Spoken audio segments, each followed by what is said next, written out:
21শে জুলাই 2025। দুপুর তখন 1টা বেজে 13 মিনিট। ঢাকার উত্তরার মাইলস্টোন স্কুল অ্যান্ড কলেজের ছাত্রছাত্রীরা তখন ক্লাস শেষ করে ঘরে ফেরার প্রস্তুতিতে। হঠাৎই আকাশ কেঁপে উঠল। চোখের সামনে জ্বলন্ত আগুনে মিশে গেল একটি ফাইটার জেট। শত শত শিশুর চোখের সামনে আগুনের ফুলকি ছড়িয়ে বিধ্বস্ত হলো বিমানটি। মুহূর্তেই বদলে গেল অসংখ্য পরিবারের জীবন। এই আগুনের সাথে বাংলাদেশের মানুষ সাক্ষী হলো আরও এক ভয়ঙ্কর জুলাইয়ের। কিন্তু প্রশ্ন হলো, এটা কি শুধুই দুর্ঘটনা, নাকি এর পেছনে লুকিয়ে আছে গভীর ষড়যন্ত্র? আসুন জানা যাক ঠিক কি ঘটেছিল সেই দিন। যে যুদ্ধ বিমানটি বিধ্বস্ত হলো সেটি ছিল F-7, চীনের তৈরি। এই সিরিজের বিমানগুলোকে বলা হয় ফ্লাইং কফিন, অর্থাৎ উড়ন্ত কফিন। বিমানটিকে কেন এই নামে ডাকা হয়?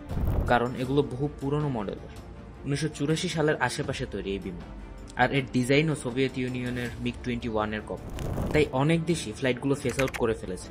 কিন্তু বাংলাদেশে এখনো এই বিমানগুলো দিয়েই ট্রেনিং চলছে। দুর্ঘটনার দিন 1টা বেজে 6 মিনিটে লেফটেন্যান্ট তৌকির ইসলাম তার সোলো ট্রেনিং ফ্লাইট নিয়ে উড়ালদান কর্মীতলার পুরনো এয়ারফোর্স বেস থেকে। তার ফ্লাইট রুট ছিল উত্তরা, দিয়াবাড়ি, বাড্ডা, হাতিরঝিল, রামপুরা এলাকা। কিন্তু কয়েক মিনিট যেতে না যেতেই তিনি কিছু অসুবিধা অনুভব করেন। কন্ট্রোল রুমে রিপোর্ট করে জানান যে বিমান ভাসছে না, তার মনে হচ্ছে বিমান নিচের দিকে নামছে। এখন আপনি কল্পনা করুন, একজন তরুণ পাইলট একাই আকাশে, তার নিচে হাজার হাজার মানুষের বাড়ি, স্কুল। কন্ট্রোল রুম থেকে সাথে সাথেই তাকে ইজেক্ট করতে বলা হয় নিজের প্রাণ বাঁচাতে। কিন্তু তৌকির ইসলাম শেষ পর্যন্ত চেষ্টা চালিয়ে যান বিমানটিকে নিয়ন্ত্রণে আনার জন্য। তিনি বিমানের স্পিড বাড়িয়ে বেসে ফেরার চেষ্টা করেন। এক পর্যায়ে কন্ট্রোল রুমের সাথে তার যোগাযোগ বিচ্ছিন্ন হয়ে যায়।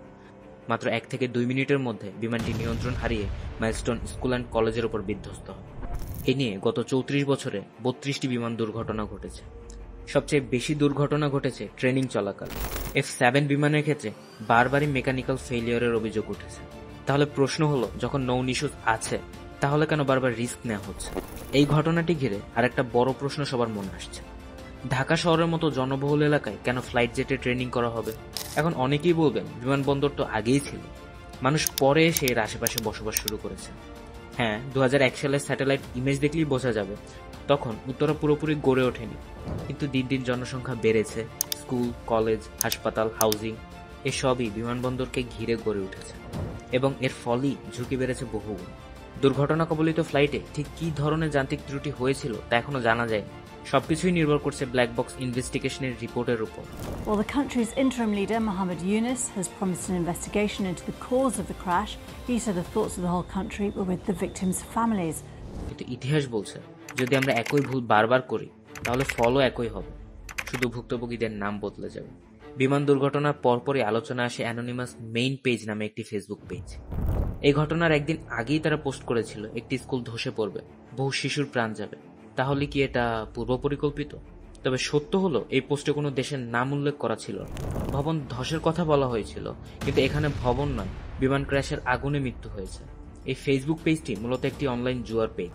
বাংলাদেশের সাইবার এক্সপার্টরা এটিকে ফেক পেজ ঘোষণা করেছেন। কিন্তু ইতিহাসে এমন অনেক কাকতালীয় ভবিষ্যৎবাণী আছে, যেমন টাইটানিক ডোবার আগে লেখা টাইটান উপন্যাস।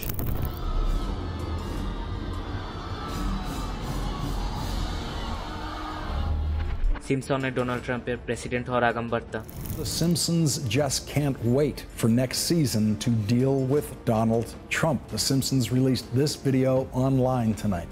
আর্থার সি ক্লার্কের ভিডিও কল ও স্যাটেলাইট ইন্টারনেটের ভবিষ্যৎবাণী।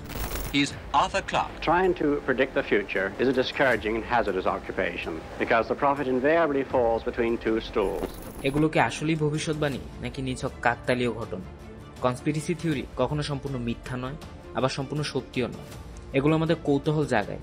সত্যের কাছে পৌঁছতে হলে আমাদের দরকার তথ্য, যুক্তি আর ক্রিটিক্যাল থিঙ্কিং। কমেন্টে জানাতে পারেন আপনার মতে এই ঘটনা কি শুধু দুর্ঘটনা নাকি কোনো লুকানো ষড়যন্ত্র। Stay curious, stay aware. ভিডিওটি ইনফরমেটিভ মনে হলে ভিডিওটিতে একটি লাইক দিয়ে দিন, আর যদি চ্যানেলে নতুন হয়ে থাকেন তাহলে চ্যানেলটা সাবস্ক্রাইব করে ফেলেন। দেখা হচ্ছে নেক্সট ভিডিওতে, ততক্ষণের জন্য টাটা।